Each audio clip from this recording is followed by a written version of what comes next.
peroxide or something Right. that's supposed to be beneficial, but she said nitric acid by mistake without even realizing it. Yeah. So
hello and welcome to Fresh Perspectives. My name is Gail.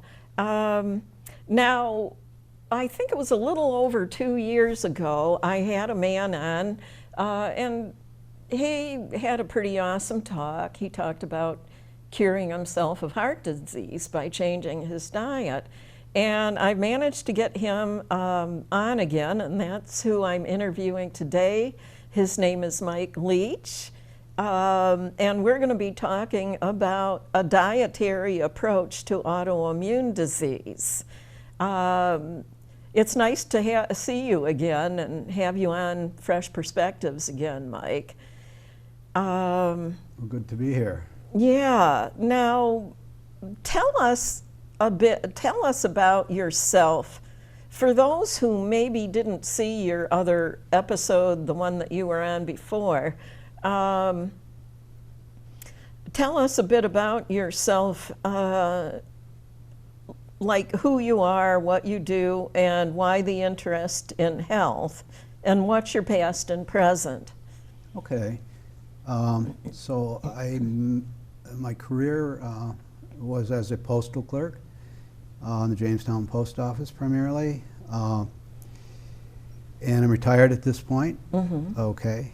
And the interest in health really stems from diseases that I was blessed with, cursed with, whatever, that I've addressed over the years. Really the thing that sparked it is the disease that we're going to talk about today, and Mm-hmm. that's lichen planus. That's an autoimmune disease. And that that occurred in the early 80s. And really I spent a lot of time trying to figure out what the cause was, turned the house upside down, plastics, detergents, pesticides, everything went out, rugs, you name it, looking for what was doing this to me.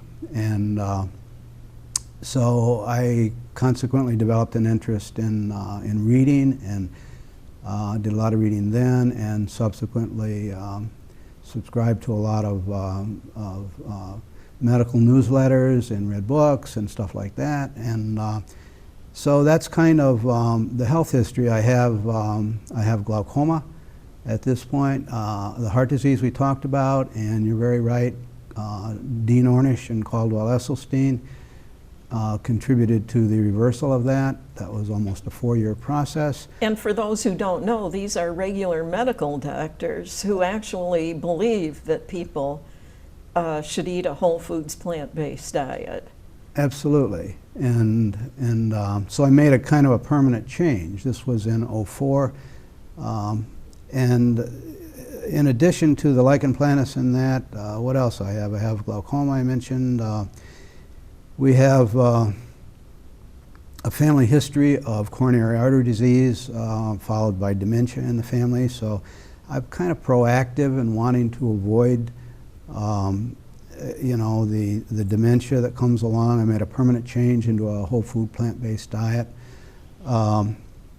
and have talked with a lot of doctors. And when I find something that works, Caldwell Esselstyn and Dean Ornish, they worked. That's medically documented, the regression of the coronary artery plaque. And then I ran into Brooke Goldner, and that's the subject of today, Dr. Brooke Goldner, autoimmunity. And I found that that worked, and so then I'm motivated to put the information out. And Brooke Goldner is an actual medical doctor also. She absolutely is. But she had lupus herself. Absolutely. And she and in conjunction with her husband, it was kind of a joint project, dissected the process, the change that had occurred in her life, and figured out how this had happened. And so anyway, that's the essence of it. Yeah, she was a patient before she was a doctor. So just a brief bio on her. She went to Carnegie Mellon. I think she did things like biochemistry and genetics and stuff of that nature as an undergraduate. Then she went to Temple University. She studied psychiatry and neurology. Those are her specialties. An MD, is licensed in California, Texas, has as an MD to practice, and has a degree from Cornell University in nutrition, studied under Dr. Colin Campbell. Oh, yeah. He's kind of the godfather of the whole food, plant-based movement. And so she learned about his dietary approach and then translated that into her healing protocol, and that's really what we're here to talk about today. Right. Okay. So you want everyone to know that you are not a medical professional of any type. Absolutely, yeah. And so not being a medical professional, how do you feel qualified to be on television to talk about this? And you know, you're here to tell people things that you've tried that have worked for you. Yeah, absolutely. It's the same category as following Dr. Esselstyn's protocol. Basically, I come to this, I read, I listen. I've listened to probably 50 hours and going on 60 of Dr. Goldner's free presentations on television. I have dissected this and translated it into my lifestyle changes, dietary and etc. So I read, I listen, and then I do, and that is the essence of what happened with Ornish and Esselstyn, and I've done the same thing with this. It's been almost a 2-year process of trial and error, and I'm not a patient of Dr. Goldner's. I don't represent her. I do not, I'm absolutely not a doctor. I do not come prescribing or diagnosing, you know, or making... You want us to know what you tried that worked. Yeah, it for worked. You. It simply works, and if you follow Dr. Goldner, you will see that it has applicability to as many as 150 autoimmune issues. I'm understanding there are 150, so... That's how many autoimmune disorders there are. That's a lot. Absolutely. So it is for that reason I want to convey the information. If you find something that works after you've been told there is no cure, there is no cause known, and i.e. no hope, and I've had a lichen planus for almost 40 years now, and then you discover something that actually works and ameliorates the condition, and you know, so yeah, this is the basis on which I come. I am a purveyor of information. Yeah, so. You want people to know that there are other things they can try. Correct. When they're told that there's nothing, no cure for their autoimmune diseases. Correct. And the information is not necessarily out there, depending on the doctors you're going to. She's a medical profession and has pretty well established, results established at this point. Well, how can people You said that she does things on the programs on the internet and so forth that people can watch. Absolutely. How can they find these? Okay, veganmedicaldoctor.com. Okay. Google Dr. Brooke Goldner, and you can sign up for these free webinars. She does them every 2 to 3 months. She presents the elements in her protocol. She does an extensive, and then the results. She highlights people who have had significant success on a whole spectrum of autoimmune issues, and they present their stories. Essentially, that's what I'm doing. I'm presenting my story here. Mm-hmm. And then she does questions and answers. And these are extended, lengthy questions and answers. She's a pro. These are 10-hour presentations. Okay. So you want to familiarize yourself. I hope to motivate somebody who has rheumatoid arthritis, for example, or nephritis, etc. But then that's a free source of information, as well as some of these other people that I've run across in the whole food, plant-based movement. And these are just dynamite sources. They're free. They're at the top of the medical profession, practicing Right. physicians, etc. So, Okay. yeah. I'd like you to mention some of the things that have led you to your approach to medical issues. Okay, well, that's a good question, because I come to this, it is because of my life experience, really, and it's my perception of how things are that really lead me to go down this path, kind of an independent path. And so it's, first of all, as I've said, it's conditioned by my reading, listening, and my lifelong involvement with the medical community. I would say this: I'm 74 years old, and so I'm very much aware of the limits of human understanding and knowledge, and how things change, things that are accepted as and presented as gospel. 20 years later, they're turned over, and it's found that another approach is a better approach. So that's one of the things. But because of the stuff I read, I get a little bit different perspective than maybe most people do, who go to the doctor, get the script, and go home and take the pill. I would cite some things for you. I have a graph here. I think that this is one of the things. I come across a lot of information because of my reading habits. This is a graph along the horizontal spectrum or axis of amount of money spent on per capita on health.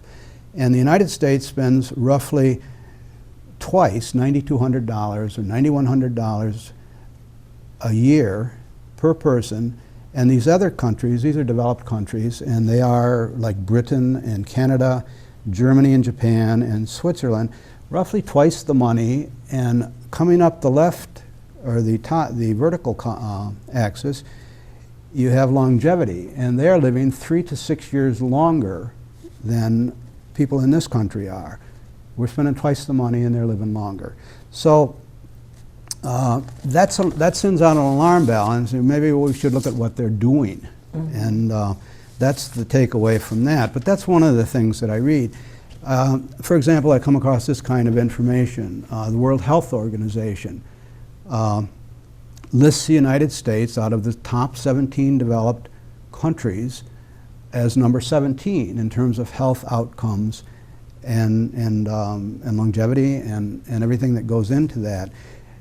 Overall, worldwide, we are number 43. That means that there are a lot of poorer countries, much poorer, and less developed, less medical facilities than we have, who actually are doing better than we are in terms of health outcomes. Number 43 is not a good number.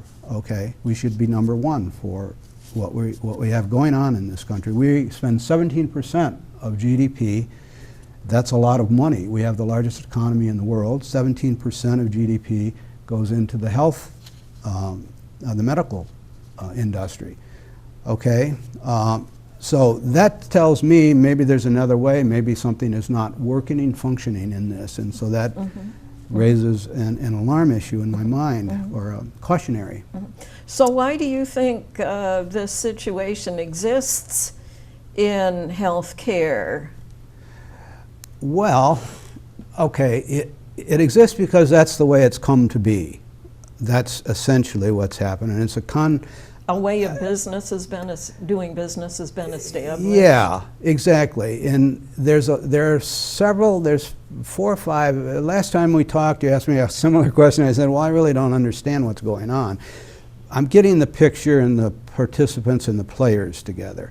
So on the one hand, you have, and there are no demons in this. You know, I'm not demonizing anybody. It's more or less just the lot that you and I and people have inherited and how things have come to be. You have the medical profession. Okay, so they practice and they're FDA regulated, and the regulators set the standards, and the American Heart Association, the American Medical Association, they prescribe standards, and the doctors follow the standards, and it's governed by the FDA by proven results. And you don't want people on the street corners peddling snake oil. Acknowledged. So that kind of puts everybody in a box, following rules. Okay. Then you have the agricultural industry, which is strongly motivated to grow cheap food for us, and so they are a participant in this, and they have commercial processes, and they're growing things. They're putting things like glyphosate on food, and that's changing the character of the food. And then you have the genetically modified foods, the ones that are modified so that they can use Roundup to kill the weeds without killing the vegetable plants and so forth. And these are adulterating the foods, and this is an issue. And they are a player in how things have come to be, because the food that we eat now is not what they were eating in the 1930s. No, it's not. This is a fact, really. I remember when I was a little girl, if you heard about a child, a little girl or a little boy that died, it was usually because of an accident. But now it's fairly common for children to have serious diseases. The children are getting adult diseases. Right, yeah. right. Autoimmune diseases. Autism is one that's gone from, I can't quote you the numbers, but it's very common now. It was extremely rare years ago. So, yeah, and so you have the packaged food industry is another. This is a phenomenon that really occurred after World War II, I think. Processed foods put together, and the concern for shelf life, additives, chemical additives in these foods, trans fats, hydrogenated fat, and things that are, in the late 90s, were known to be hazardous. I'll give you some stats on the percentage of this kind of stuff that is in the American diet. That is a big factor in the increased incidence of things like diabetes and heart disease, as I've seen experienced in my lifetime. And so who else you have in this? There's a couple other players. Where are we here? And I would cite also, I think I got most of the players, the politicians are a player too. Right. So now you have a difficult situation that the interests of the parties, and the politicians really represent the interests of their constituents.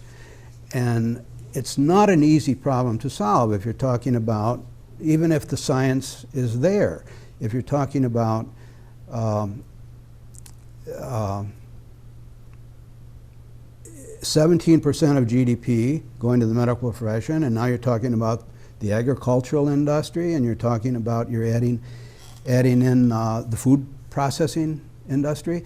You're talking about a significant portion of the GDP, and so how are you going to solve this problem if the components are causing the result? Right. Yeah, so it becomes very difficult. So this conditions my approach. What do I do? I have to step out of this and be open-minded, and in the instance of heart, listen to what Ornish is saying, and Esselstyn. In the instance of autoimmunity, be receptive to what Goldner is saying, Brooke Goldner. And so that, in essence, it's a situation I find myself in. My experience with the medical profession, coupled with what is, and wanting to solve the problem, being open and doing this kind of reading that I do, that leads me to take the avenue that I have, and that is read, listen, and do. And so that's really the answer to that question. Yeah, I would think that did you say that dementia was something that ran in your family? Yes, I did. Yeah. Now you're 74 years old and you're showing no signs of anything Just like my wife. of anything like that. And you know, so I think that I really do believe that it probably is highly preventable. Well, yes, and this is exactly. There's a guy named Dale Bredesen, just to digress, and he works. I think he works for the Buck Institute on Aging. And he has defined a protocol, and I will run across somebody with dementia, and I say, read this book, which I did recently, which actually is reversing dementia, and it is based on, he's a brain guy. Well, even if it couldn't be reversed, I think it probably could be prevented from progressing if the person was put on a really good diet, you know? Yeah. So, and the science is with you on that one. So. Yeah. I mean, there's a lot of things that are similar in dementia to, like the heart disease, with the plaque buildup, and it's plaque buildup in the brain and so forth. You know. Right. So, so tell us about some of the sources and resources that led you to this dietary approach to autoimmune disease. Okay, yeah. So first of all, you know my orientation, Ornish, Esselstyn. Dr. Michael Greger has been very influential. Free influence. His book, How Not to Die, has been brought in to this Fresh Perspectives program by numerous guests that I have had on my television program. I found myself feeling amused because in his book, he has a list of, what was it, the 10 leading causes of death or something like that. And I was amused to see that he listed the medical profession as number 3 on the list. Yeah. Well, the AMA admits to. Well, I have to say, the youngest of my 2 brothers who had leukemia did die from the side effects of the chemotherapy treatments he'd been getting. So, I mean, I know he was vomiting bile the entire last week of his life, and that's what he died from, and that's a side effect of chemotherapy. Right. So, a kinder, gentler way are some of the sources that I've come to. Well, you know, they put him through all that, and then he dies anyway, and so why bother, you know, with all of those toxic treatments? So I know there's this one lady doctor who cured herself of breast cancer quite a few years ago, and to this day, you know, if she's interviewed or anything, she says that cancer is not caused by a deficiency of radiation or chemotherapy.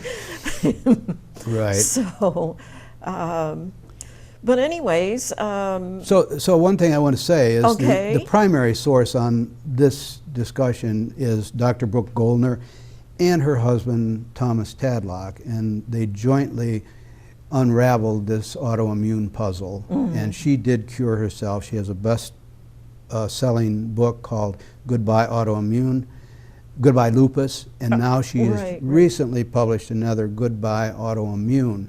disease. That's just in the last month or so. You loaned us your copy of the book, Goodbye Lupus. Lupus, yeah. Yeah, that was a really interesting book. I mean, she completely overhauled her diet. Oh, completely, yeah. You know, to cure herself. Right. So, and now she's healthy.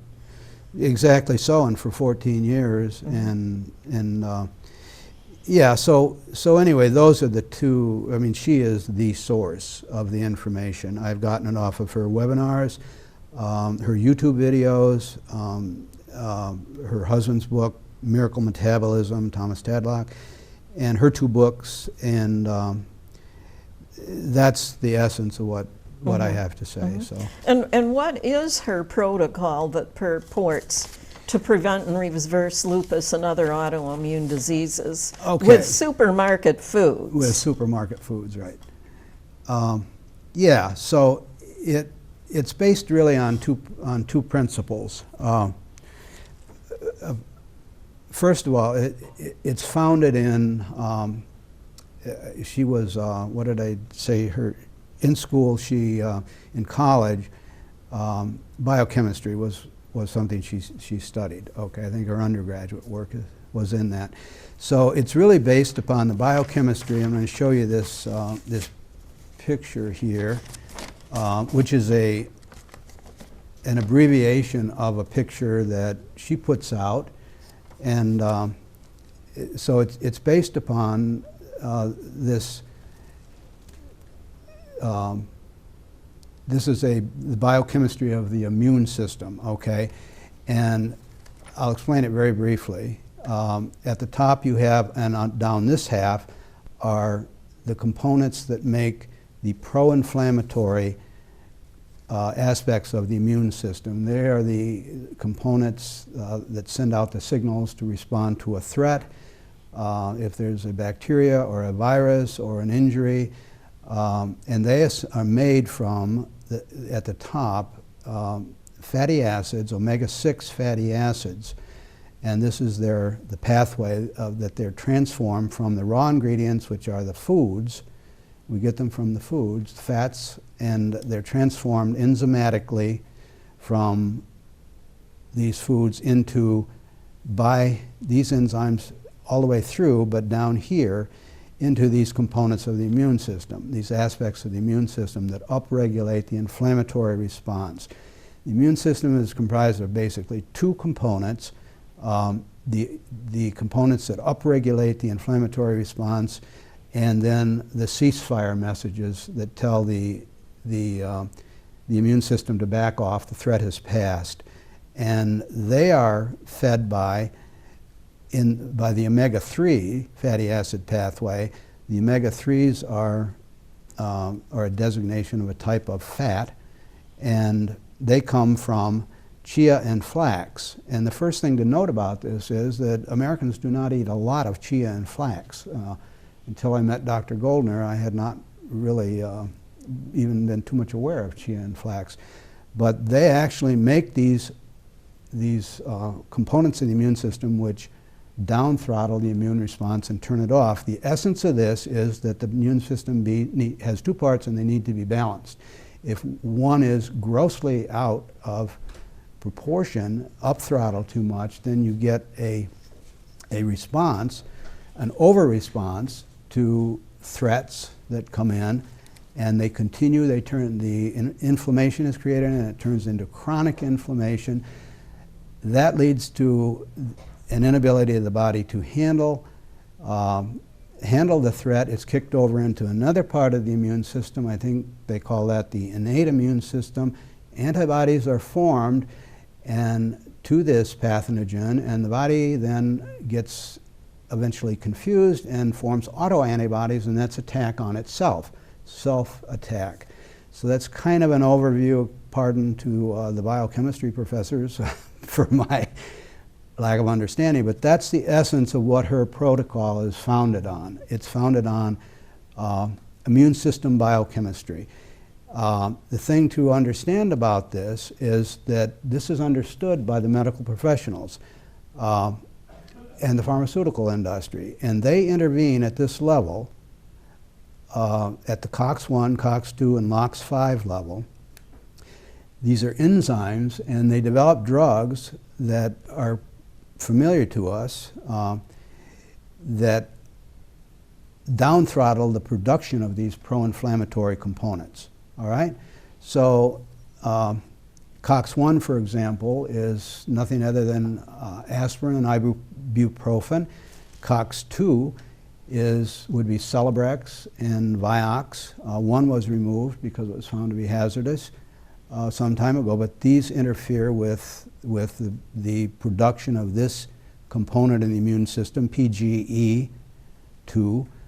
And then you have LOX5, and one drug that they've developed is Xilintin, I think is the name of the drug.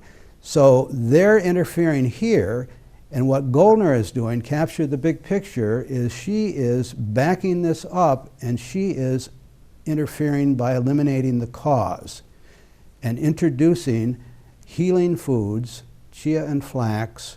Avocados are an omega-9. They're not an omega-3 fatty acid, but they're neutral in the body, and she does use them. She's introducing healing foods and eliminating the foods that are overloading the system with omega-6s and producing an overload of these attack components, immune system components. So the offending foods are vegetable oils, land animal fats, processed foods, meat, dairy, and eggs. So what she does is manipulate the diet and deal with the cause and rebalance the immune system by dietary manipulation. That is the essence of her protocol. It's based on this piece of biochemistry, immune system biochemistry. So, so she manipulates the immune system by removing the foods that mess with it so it doesn't work right, and adds foods that people haven't already been eating, right, that would contribute towards stimulating the immune system to work properly. Rebalancing it. Okay. Yeah, that's in essence, that's the protocol. That's what she does. It's based on two principles. Mm-hmm. Going forward from here, it's based on two principles. The first is that you have to eliminate the disease-causing foods if you want to heal. Mm-hmm. And the second principle is you have to add in the foods, the tools that the body needs to heal if you want to heal. You've got to give the body the tools, and you have to eliminate the causing foods. Two basic things. So there's two parts to the protocol, and each part has three components, three things you must do. And you have to do them fairly rigidly, mm-hmm. because the immune system has a memory, and it's kind of uncompromising if you don't. So that's the essence of her approach. Okay. Yep. Okay. So she removes. Okay.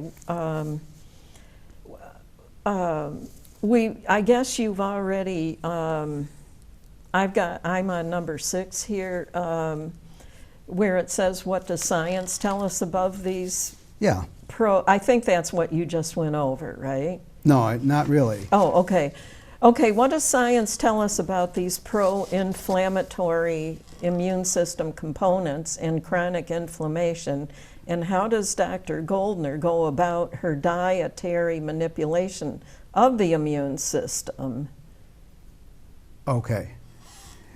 So the science is really pretty clear. There's a lot of really sound stuff at this point that links an overconsumption of omega-6s and those foods that that we eat that have omega-6s in them, mm-hmm. and lead to diseases of a lot of different causes. Okay, so people should be concentrating on omega-3s, getting omega-3s then. Yeah. Now, like all nuts, for example, all fats are a composite of omega-3s and 9s and 7s, and there's a lot of different types.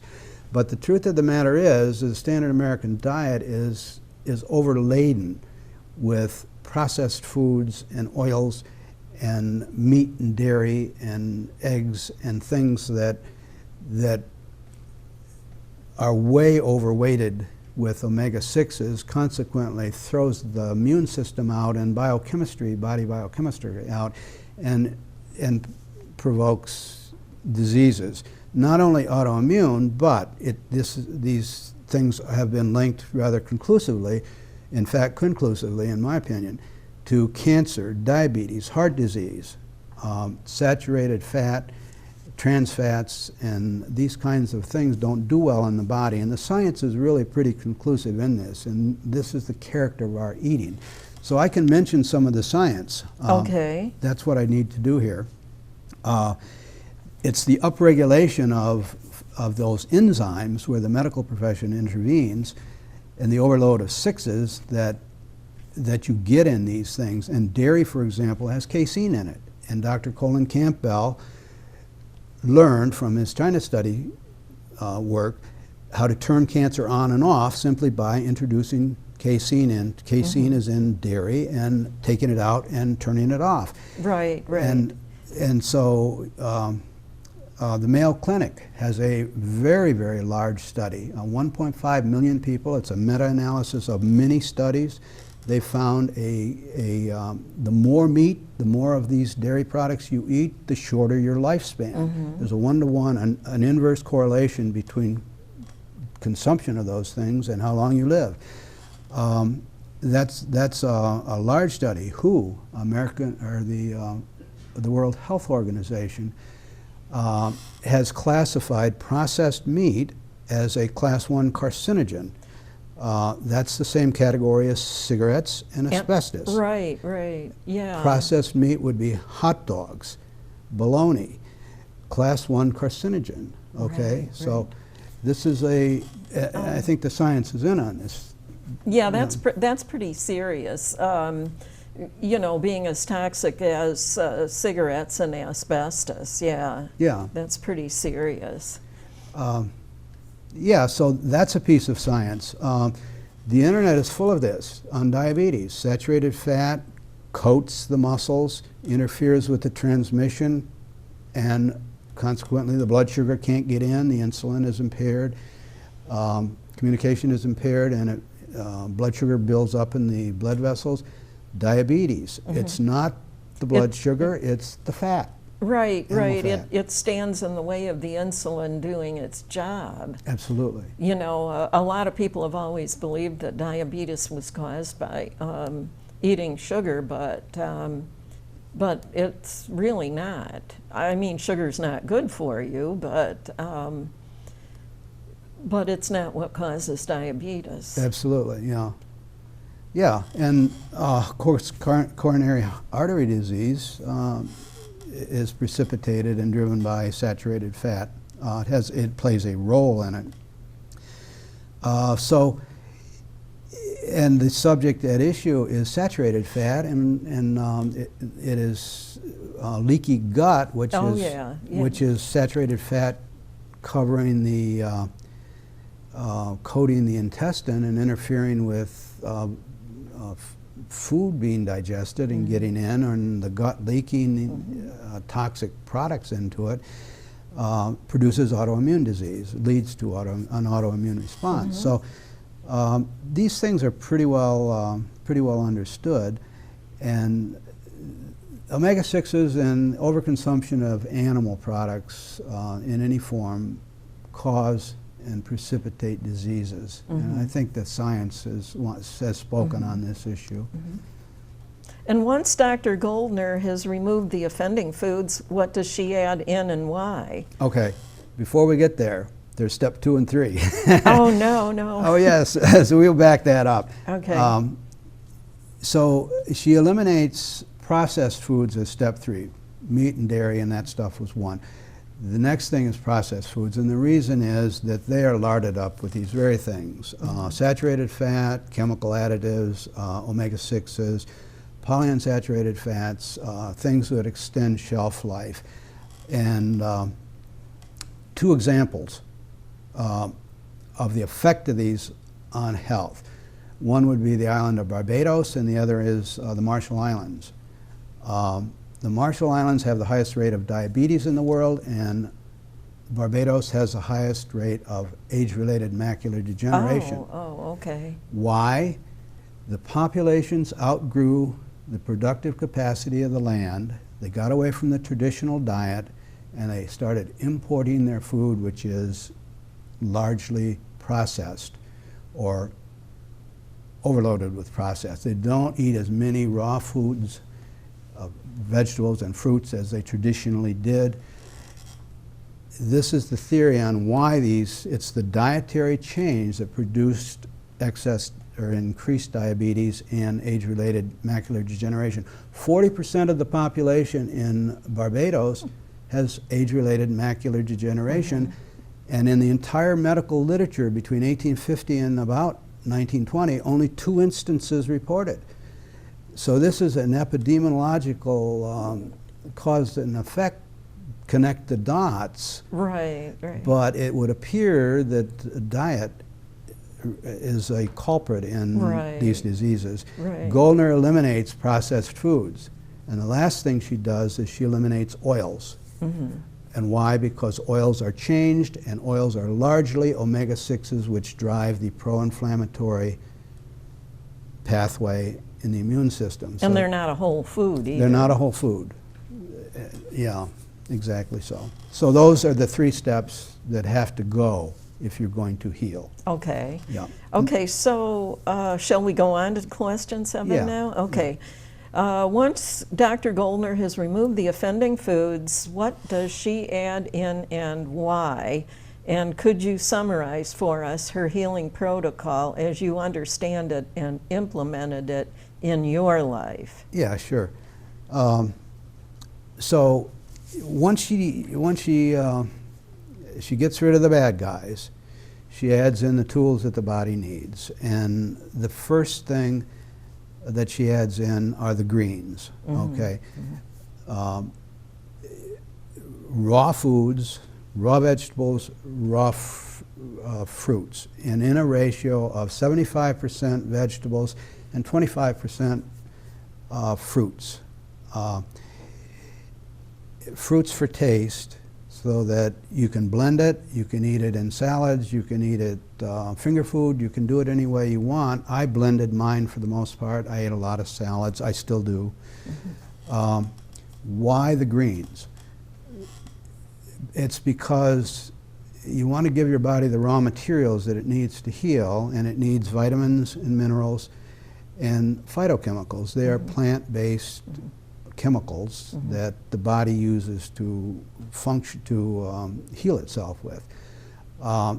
And Dr. Furman has a scale called the Andy scale, which rates things in terms of their nutrient density.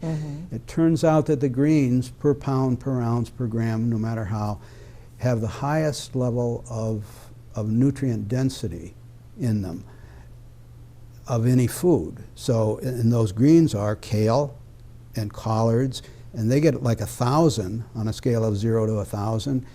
And I don't know where white bread would come out, or a white potato, but they're very low. Oh yeah, So, yeah. I mean, you may get a 50 on some of these things. You might as well not eat anything if you're going to eat white bread.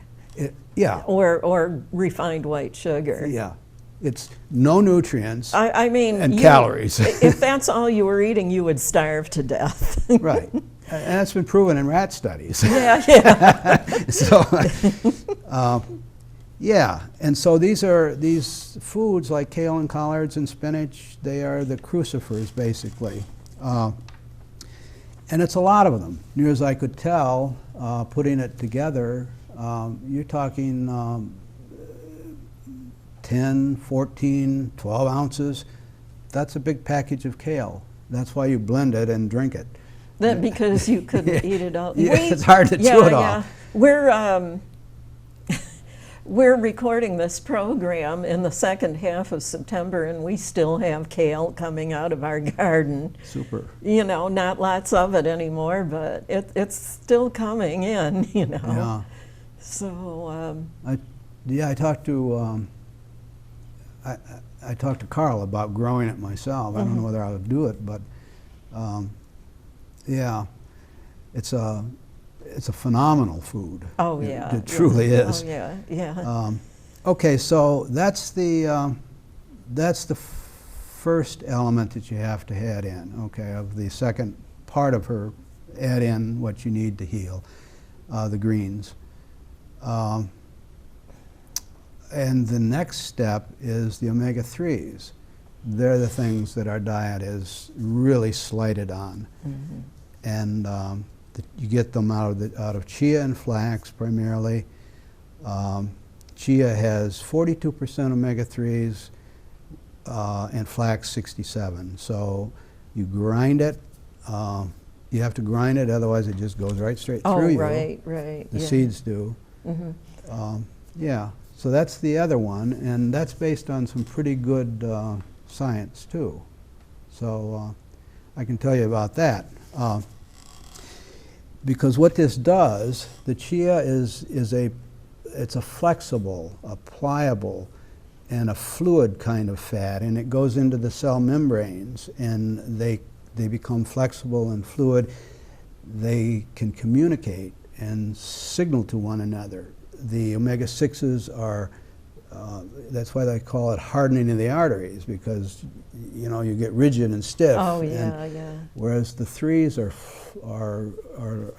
fluid, flexible, communication, cellular communication can go on. Very important, nutrients can get in through the cells, the insulin can get in, all nutrients can get in, and the toxins can get out. Okay, you don't have a buildup of toxic metabolic waste going on in the cells. Right. And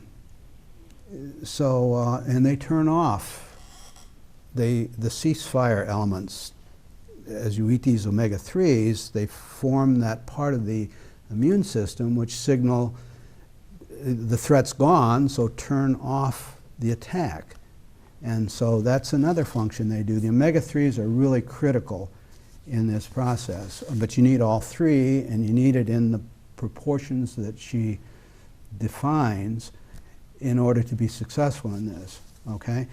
So, yeah, and really she says a minimum of a half a cup of these things, and that's a fair amount since you haven't eaten any in your lifetime up to that point. You're now eating a half a cup. Yeah, yeah. Yeah, every day? Wow. Yeah. That's a lot. And yeah. up, if you're doing her healing protocol. Yeah, and up. Yeah. So probably a lot of, we were talking about supermarket foods. Now she probably means go to the fresh produce department. You get very familiar with fresh produce and all kinds of stuff you never ate before. Oh, yeah, yeah, yeah. Yeah, it's amazing. People think that a plant-based diet is very limited, but it really is not. It's actually there's a lot more. Oh, absolutely, and it can be made to taste. Your palate is very much defined by your gut bacteria and what they want and what they're used to. And once you make the transformation, food can be prepared very tastily and, really, really good stuff. A lot of cookbooks, and the transition is hard, but it's pretty easy. The other thing is you can really eat a lot, full of fiber and all of that. Yeah, and it's so much more interesting and easy and everything. What assembly, you don't have to cook so much. You Right, eat a lot of raw right. food. One other thing I want to mention before we go on is there's a key sixth step, and that is water. And it's a lot of water because you have a lot of toxins built up, and it's a minimum of 96 ounces in her protocol. Water facilitates everything, all the chemical reactions that go on in the body are facilitated, and water's crucial. We are, in this society, chronically dehydrated. Most of us are. Even a lot of the beverages that people drink you know, have a dehydrating effect, like alcoholic beverages. Coffee. Coffee irritates the kidneys and causes you to go to the toilet a lot, and sugary beverages have a dehydrating effect. So That's right. And I have the worst coffee and tea. I don't think I ever drank water in its pure form till I met her. So Goldner. Yeah. So it lets the nutrients in, takes the toxins out, and leads to restoration and repair. It's a detox process you go through. So, yeah. Okay, we want to move along now because you want to comment on your own experience and results on this diet, as well as a friend of yours, how he is doing, one that has had cancer and was supposed to have died 2 years ago, but is still alive and getting better. That's right. Yeah. So tell us about these things. Well, let's start with the two results, which would be my friend Jeff and myself with the autoimmune disease, Jeff the cancer. So really this adventure with Brooke Goldner is a joint project with my friend Jeff. And a lot of input goes back and forth. It's just a mutual, constant exploration of diet and our illnesses and how we can help ourselves. Jeff, I think it was in late 2015 or early 2016, was diagnosed with stage 4 metastatic prostate cancer. It had spread to from his hips, his ribs, his sternum, I do believe, and his backbone. They detect that with CAT scans, hot spots, metabolic cancer is metabolically active, uptakes glucose, and they can find where it is. And they have charted the regression of this. The PSA is a marker of the progression of cancer. His went from practically 0 up to 4 very quickly, and then he started Goldner and dietary manipulation and doing all that, and he does quite a complex thing. But anyway, PSA regressed, and it now has been stable now for the last, I want to say almost 2 years, maybe 1.5, something like that, between 0.13 and 0.17. Well, by comparison, I do not have cancer, and mine is 0.7. So he is well below me. Last CAT scan revealed 2 hot spots on the ribs. And that's all that's left. That apparently is all that's left. The others are blackened spots. PCP knows what he's doing. She's doing flips. And because of the results, this is not supposed to happen. I went to an oncologist myself over an issue, and which turned out well. I don't have cancer. And he said the guy's a responder. 2 years to end, to curtains. But he was going to die in 2 years. And he's still gone, and the reads are stable. And the 2 years that he was, the time that he was supposed to die was 2 years ago in the past. 1.5 and 2, yeah, definitely. So, and he's stable. So, and he's looking to do other things with his life at this point. Hoping the next CAT scan, they don't do them regularly, will be all black spots. So, me, on my autoimmune issue, I got, the autoimmune response is gone. Okay, if I seriously go off the diet, I can go off the diet, I can eat offending foods, put it that way, occasionally, and I will not get a response. Okay, so that is a sign that effectively I'm over. I have the genetic proclivity, the weakness. If I do it again and again and again, then I will. So that's kind of where I am. It's a permanent change to a different eating plan that keeps the thing at bay, and that's where I am. I have gotten I do not get a reaction, the reactions that I was getting to lichen planus, manifestation on the skin, okay? So those are my results. I say, my results say it works. Okay, yeah. Well, if you try it and it works, then apparently it's really true. Yeah. Yeah. I wanted to mention, while we're still on the air, while we've still got a few minutes left, you apparently invented a pudding recipe recently, speaking of the chia seeds. Would you like to tell our viewing audience about that? Yeah, beware the... well, you know, yeah, this was kind of amusing. So I was going to make a dish to pass for the vegan dinner, and chia pudding sounded really good to me. It's made out of cocoa, vanilla extract, and we put maple syrup in it, and it had good raw ingredients, and chia. Well, I started with the chia. I bought a 2-pound package. I dumped it in a... The whole 2 pounds? The whole 2 pounds. I dumped it in a pot. What is it, 4 gallons? I don't know what it is. It's big. And I kept adding water, and the chia kept growing. And finally I had to split it, and it was just an incredible amount. It just kept swelling. And I had no idea that it would do this. And it was way too much to take. It was enough to feed an army. So we wound up splitting it into 4 parts, put in the cocoa, and it turned out to be quite palatable. But the water I added in order to make this stuff was absolutely incredible. I mean, this pot was this high and this big around.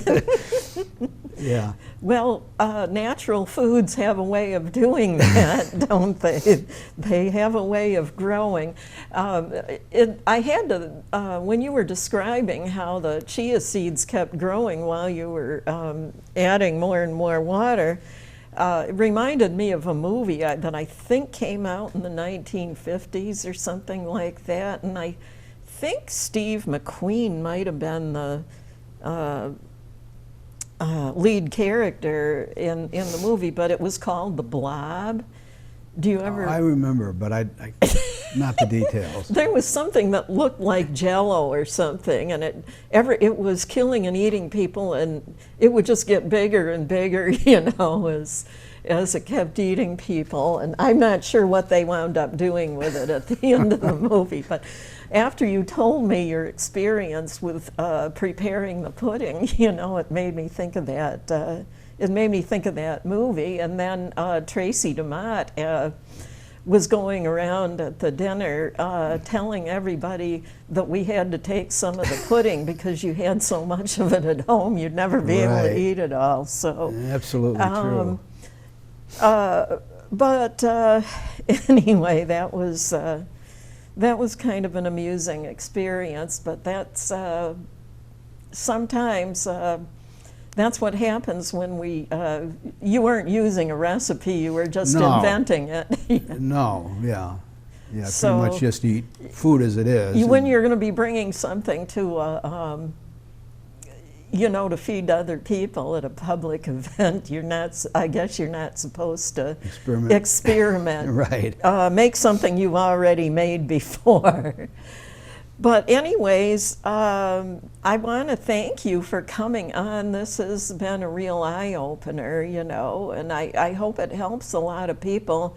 I'm pretty sure there are people who have autoimmune diseases that watch Fresh Perspectives. Mm-hmm. And so I hope this benefits them. Likewise, I do too. So anyway, thank you for your presentation. Well, you're welcome.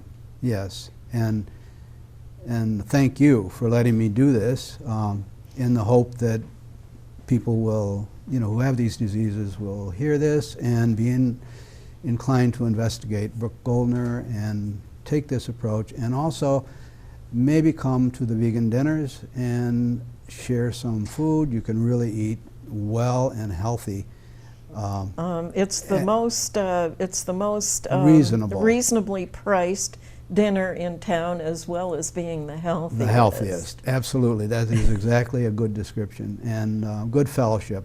Oh yeah, we Yeah. have a really nice, friendly group of people that attend our dinners. Right. And everybody's got their own story too. They do. And so my story is not unique. There's quite a number of people. People would Oh, be very yeah. interested in the effect of this style of eating on their health. Yeah, not only heart disease and autoimmune, but there's others. And if you come to these dinners, you get to meet people like Mike Leach and some of the others that have these stories about these seemingly miraculous things that they've done for themselves. So anyway, we've come to the end of another episode of Fresh Perspectives, and I'll see the rest of you in the viewing audience in a couple of weeks on the next episode. Thank you, Gail. Sure.